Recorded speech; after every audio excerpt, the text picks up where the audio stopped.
लो जी, Lahore Qalandar versus Peshawar Zalmi quarter final match, जिसमें ये फैसला होना था कि कौन सी टीम आगे क्वालिफाई करेगी और कौन सी टीम बाहर जाएगी भाई साहब। आज का मैच फिर बारिश से मुतासर हो गया।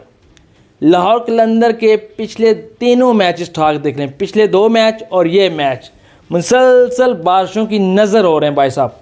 एक मैच कोयटा ग्लैडिएटर्स के अगेंस्ट वाइंड अप हो गया, दोनों टीमों को एक एक पॉइंट मिल गया, कोई नतीजा नहीं निकल सका भाई साहब। फिर नेक्स्ट मैच कराची किंग्स के अगेंस्ट, जिसमें लाहौर कलंदर ने अच्छा टारगेट दिया, लेकिन कराची किंग्स के प्लेयर उन्हें भाई साहब लाहौर कलंदर के बॉलर्स की दुर्गत बना दी, अन्नी मचा दी भाई साहब।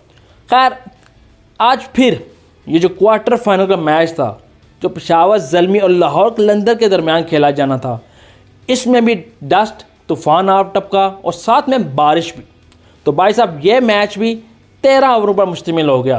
तो मेरे माइंड में कहीं ये डर आ गया भाई साहब कि लाहौर कलंदर गया। आगे से पेशावर ज़ल्मी की टीम थी जो भाई साहब प्ले ऑफ से कभी बाहर नहीं हुई, उसने लाजमी प्ले ऑफ में क्वालिफाई किया है।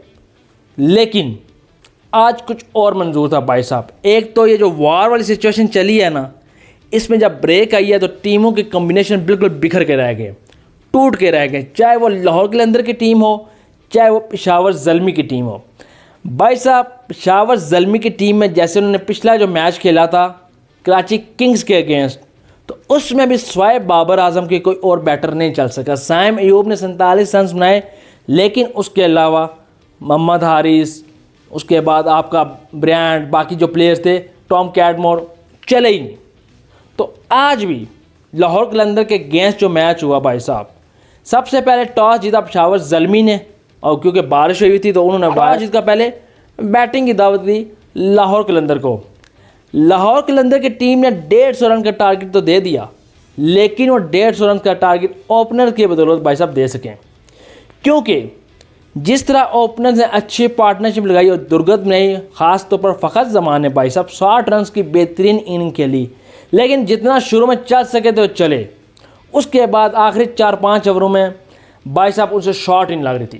पेशावर ज़ल्मी के जो बॉलर्स थे उन्होंने उम्दा बॉलिंग कराई, फ़खर ज़मान को रिस्ट्रिक्ट कर दिया, फ़खर ज़मान से कोई शॉट लग रही नहीं थी। तो भाई साहब करते कराते खैर लाहौर कलंदर ने, मोहम्मद नईम ने अच्छा साथ दिया फ़खर ज़मान का, फिर फ़खर ज़मान ने अच्छा किया, कुसार प्रेरा ने थोड़े रन का इजाफा किया, भाई साहब सिकंदर रज़ा ने 1-2 शॉटें खेल ली।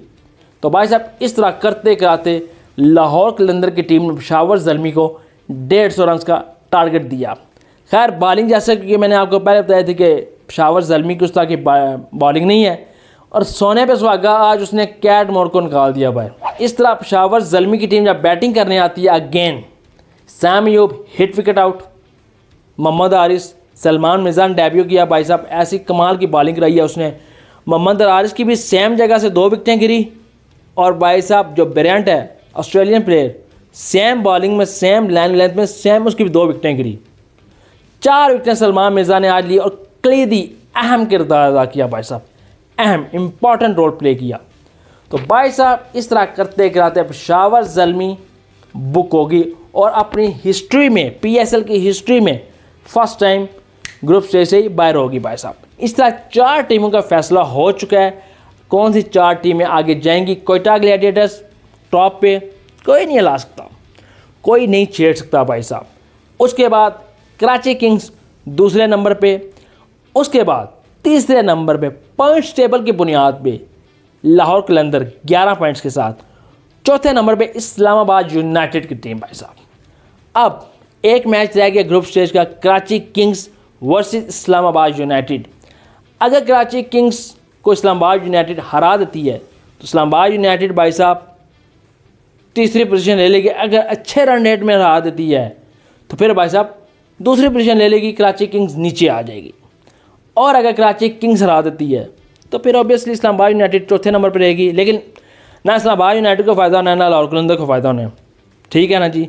लेकिन अगर इस्लामाबाद यूनाइटेड दूसरे नंबर चली जाती है कराची को हरा के भारी मार्जिन से, तो फिर तो ऑब्वियसली इस्लामाबाद यूनाइटेड को फ़ायदा होगा कि भाई साहब उसको 2 अपॉर्चुनिटियाँ मिल जाएंगी। तो ये आज का जो मैच होगा ये बड़ा इंपॉर्टेंट रोल प्ले करेगा, क्योंकि अभी तक डिसाइड नहीं उसका कोयटा ग्लैडिएटर्स का मुकाबला कौन करेगा, लाहौर कलंदर किसको फेस करेगी पहले एलिमिनेटर में, सो ये अब आज पता लगेगा भाई साहब। फाइनल न्यूज़ ये है कि लाहौर कलंदर पहुंच गई है, मेरी टीम जिसको मैं सपोर्ट करता हूँ। I am very happy, but king Babar Azam की टीम बाहर हो गई है। किंग बाबर आजम की वजह से थोड़ा पता दुख है, लेकिन इट्स अ गेम। सो लाहौर कलंदर के फैंस क्या कहते हैं भाई साहब, कमेंट बॉक्स में आ जाओ, खोल दो, खुशियों भरे मैसेज करो, लाहौर कलंदर आगे चली गई है।